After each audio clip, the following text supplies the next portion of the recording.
মুসলিম শরীফের হাদিসে পাকের অর্থ হযরত আবু হুরায়রা রাদিয়াল্লাহু তাআলা আনহু হইতে বর্ণিত আছে যে রাসূলুল্লাহ সাল্লাল্লাহু আলাইহি ওয়াসাল্লাম ইরশাদ করিয়াছেন, পাঁচ ওয়াক্ত নামাজ ও জুমার নামাজ বিগত জুমার নামাজ পর্যন্ত এবং রমজানের রোজা বিগত রমজানের রোজা পর্যন্ত মধ্যবর্তী সকল গুনাহের জন্য কাফফারা হইবে।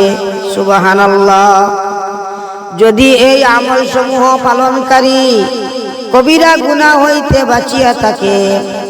অন্যত্র হযরত আবু হুরায়রা রাদিয়াল্লাহু তাআলা আনহু হইতে বর্ণিত আছে যে রাসূলুল্লাহ সাল্লাল্লাহু আলাইহি ওয়াসাল্লাম ইরশাদ করিয়াছেন, যে ব্যক্তি এই পাঁচ ওয়াক্ত নামাজের পাবন্দি করে সে আল্লাহ তাআলার ইবাদত হইতে গাফিল ব্যক্তিদের মধ্যে গণ্য হয় না।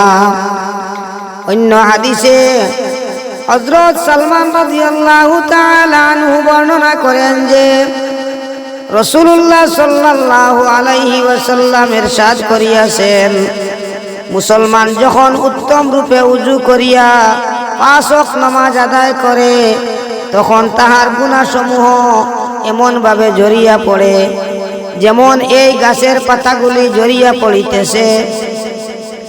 অতঃপর তিনি কুরআনে পাকের এই আয়াত তিলাওয়াত করিলেন, ওয়া আকিমিস সালাতা তরাফাইন নাহারি ওয়া যুলাফাম মিনাল লাইল ইন্নাল হাসানাতি ইউযহিবুনাস সাইয়্যাত যালিকা যিকরা লিয-যাকিরিন।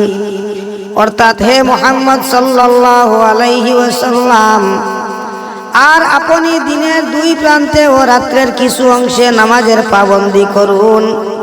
নিঃসন্দেহে নেক কার্যাবলী মন্দ কার্যসমূহকে দূর করিয়া দে। ইহা হইতেছে পরিপূর্ণ নসিহত মান্যকারীদের জন্য।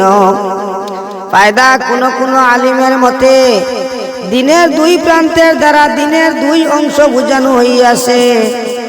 অতএব প্রথম অংশ দ্বারা ফজরের নামাজ ও দ্বিতীয় অংশ দ্বারা জোহরের ও আসরের নামাজের উদ্দেশ্য।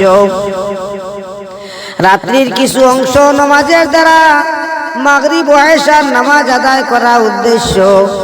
আল্লাহ পাক পরওয়ারদিগার আলমে আমরারে বেশি বেশি নামাজ পড়ার তৌফিক দিক। আমিন।